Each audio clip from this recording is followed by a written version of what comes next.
Shalom saudaraku di dalam nama Tuhan Yesus Kristus. Bertemu lagi dengan saya Pendeta Novel Saragi. Firman Tuhan yang menyapa kita tertulis dalam Kisah Para Rasul pasal yang ketiga, ayatnya yang ke-12 sampai ayatnya yang ke-19. Namun ada baiknya kita bersatu dulu di dalam doa. Kita berdoa. Bapa di dalam sorga, terima kasih Tuhan Yesus buat anugerah-Mu sehingga kami bisa menikmati setiap hari, menjalani hari-hari hidup ini tak pernah terlepas dari tangan Tuhan yang selalu tuntun kami. Bapa, satu kerinduan kami mau dengar-dengaran akan firman-Mu. Maka berfirmanlah Engkau Tuhan Yesus, sebab kami siap untuk menerima. Amin.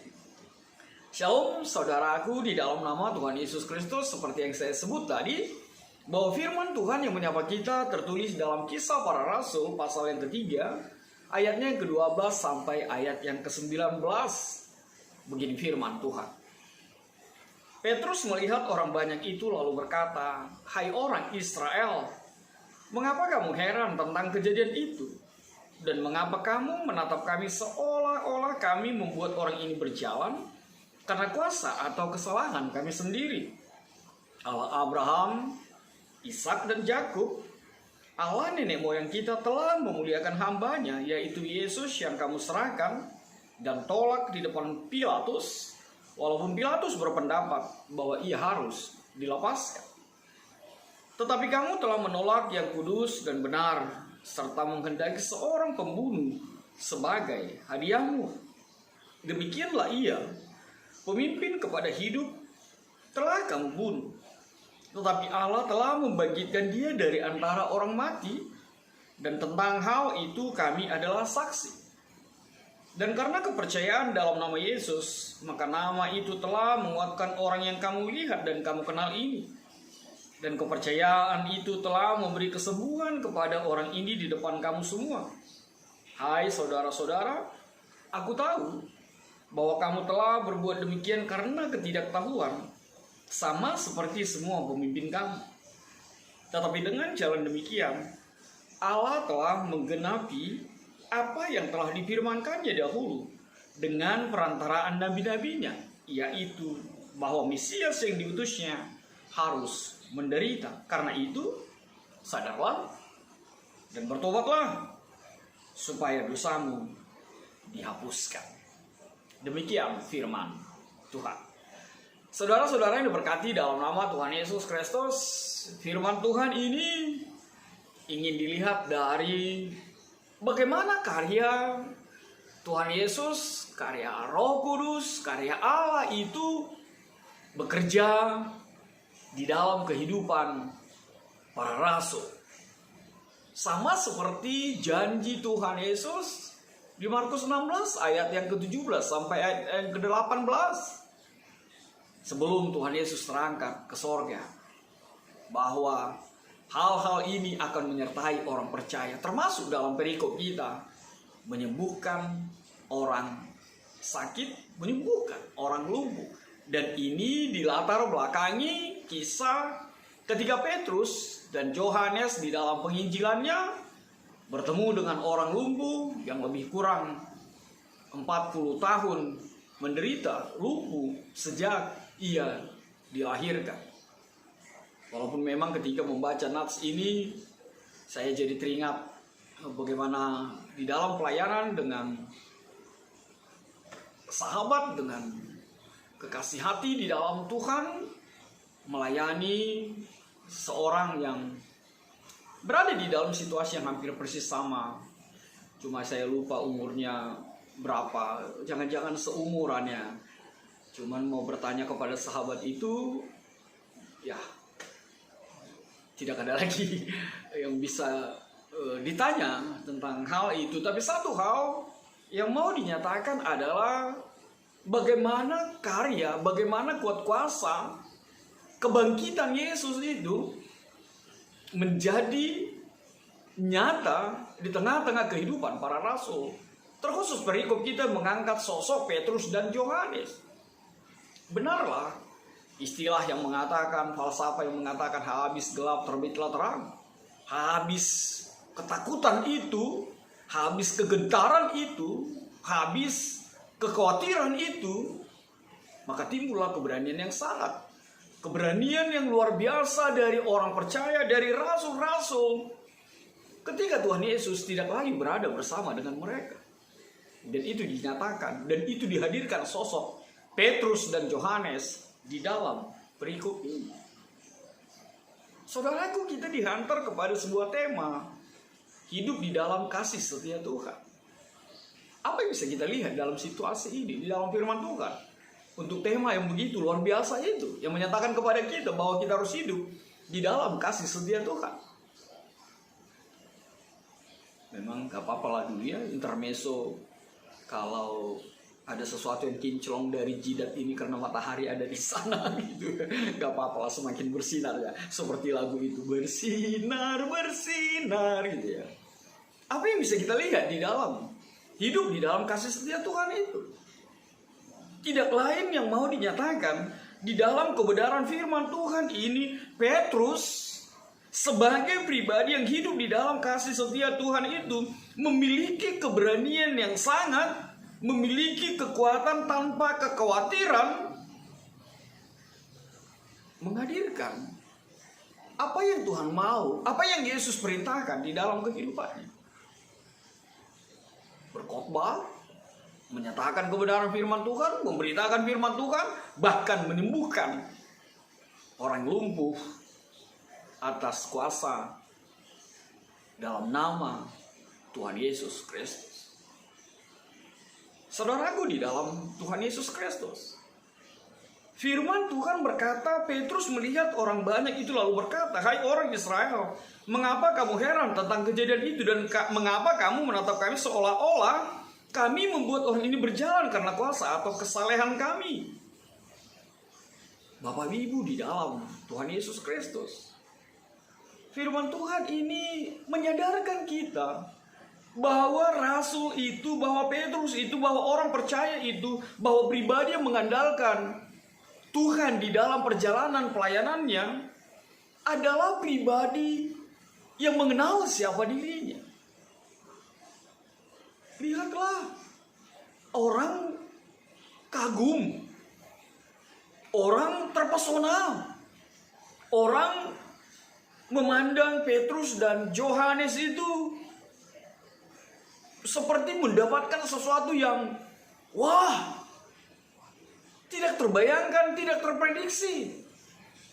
Mereka terpesona melihat pekerjaan Tuhan Yesus yang dilakukan oleh mereka, menyembuhkan orang lumpuh.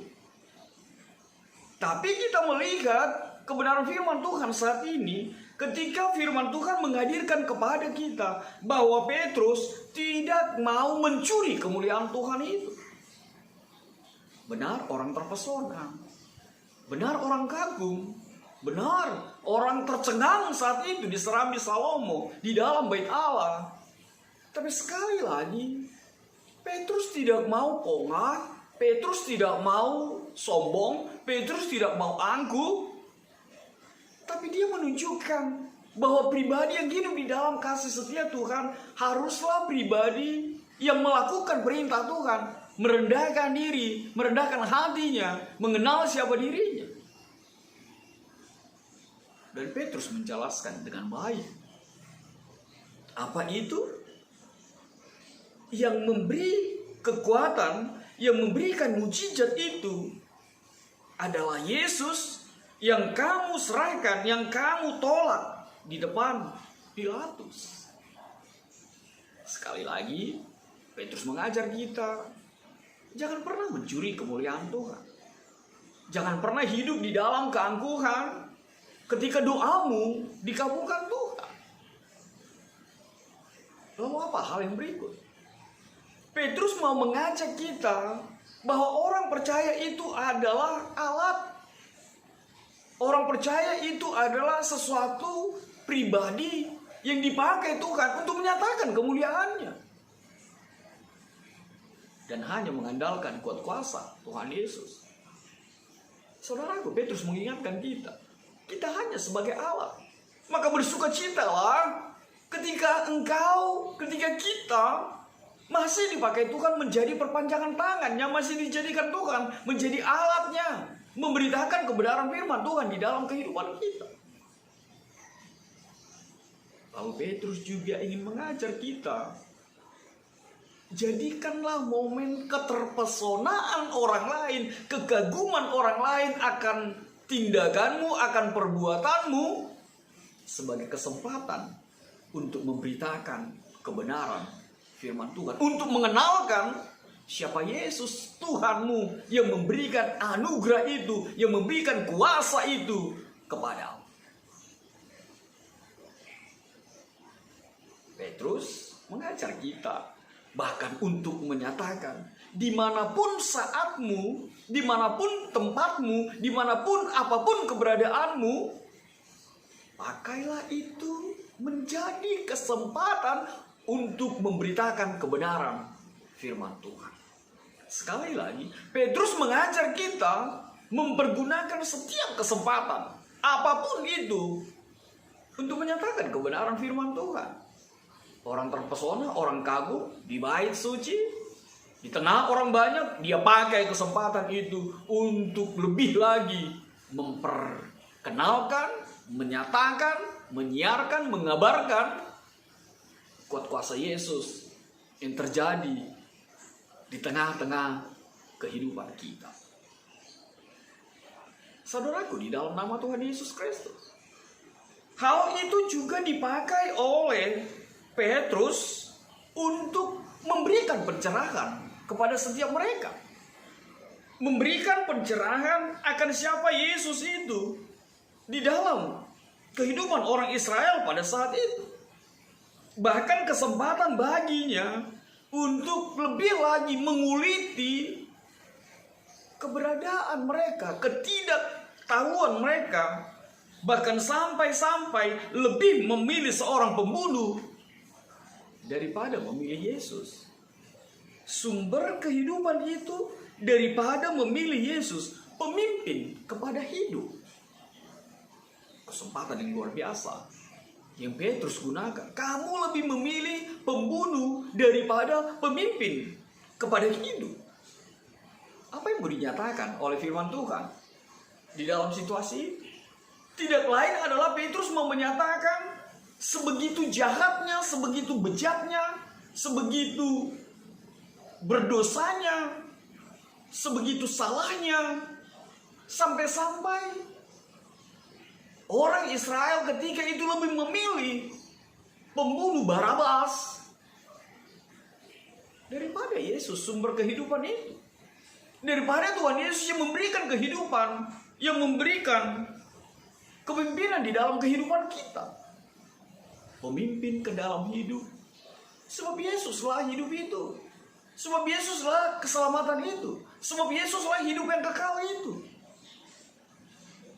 Tapi karena keangkuhan, tapi karena ketidaktahuan, tapi karena kedegilan dan kesombongan orang Israel ketika itu, bahkan Pilatus sendiri sudah menyatakan tidak menemukan kesalahan sedikit pun kepada Tuhan Yesus dan layak untuk disalibkan. Tapi lagi-lagi mereka lebih memilih pembunuh daripada pemimpin kepada kehidupan ini. Sehingga mau dinyatakan oleh Petrus, meskipun mereka hidup, tapi ketika hidupnya tidak dipimpin, tidak dituntun oleh Yesus Tuhan itu, maka di hadapan Tuhan Yesus mereka sebenarnya sudah mati dengan memilih pembunuh lebih baik daripada sumber kehidupan ini. Lalu Petrus mengajar mereka tentang kebenaran yang sesungguhnya. Benar yang tidak kalian pilih itu, yang kalian salibkan itu, benar mati, benar disalibkan. Tapi kematian itu tidak mampu membatasi karyanya, meskipun itu menjadi alasan yang kuat, meskipun itu juga menjadi sebuah kenyataan yang pasti Seperti apa nubuatan tentang Yesus itu bahwa dia akan mati. Tapi satu hal, dia akan bangkit mengalahkan kematian itu sendiri.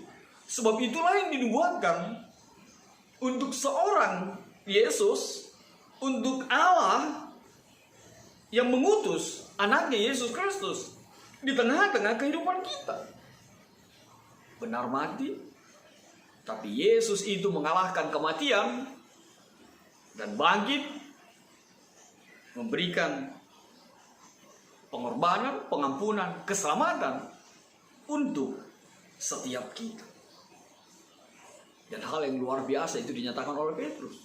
Apa yang mereka lakukan, apa yang mereka kerjakan, itu semua bukan karena hebat mereka, tapi karena kuasa Tuhan Yesus, karena kuasa iman kepercayaan yang ada di dalam kehidupan mereka dan mengandalkan Yesus di dalam pelayanan mereka, sehingga mujizat itu terjadi. Petrus benar mengatakan bahwa mereka lakukan itu, mereka menyalibkan Yesus itu karena ketidaktahuan mereka. Petrus tahu itu. Tapi sekali lagi Petrus juga mau mengajar mereka untuk menyadari kesalahan mereka, untuk menyadari ketidaktahuan mereka, untuk menyadari kedegilan mereka, untuk menyadari ketegartengkukan mereka, yang bahkan sama dengan pemimpin-pemimpin mereka pada saat itu. Saudaraku di dalam nama Tuhan Yesus Kristus, mungkin saat ini kita berada di dalam hal yang sama. Kita mungkin di masa lalu berada di dalam hal yang sama. Kita juga sudah menyalibkan Yesus, lebih memilih kematian itu daripada kehidupan di dalam Tuhan Yesus.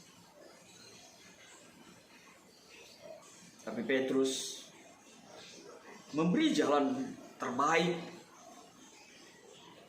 di dalam karya Tuhan Yesus.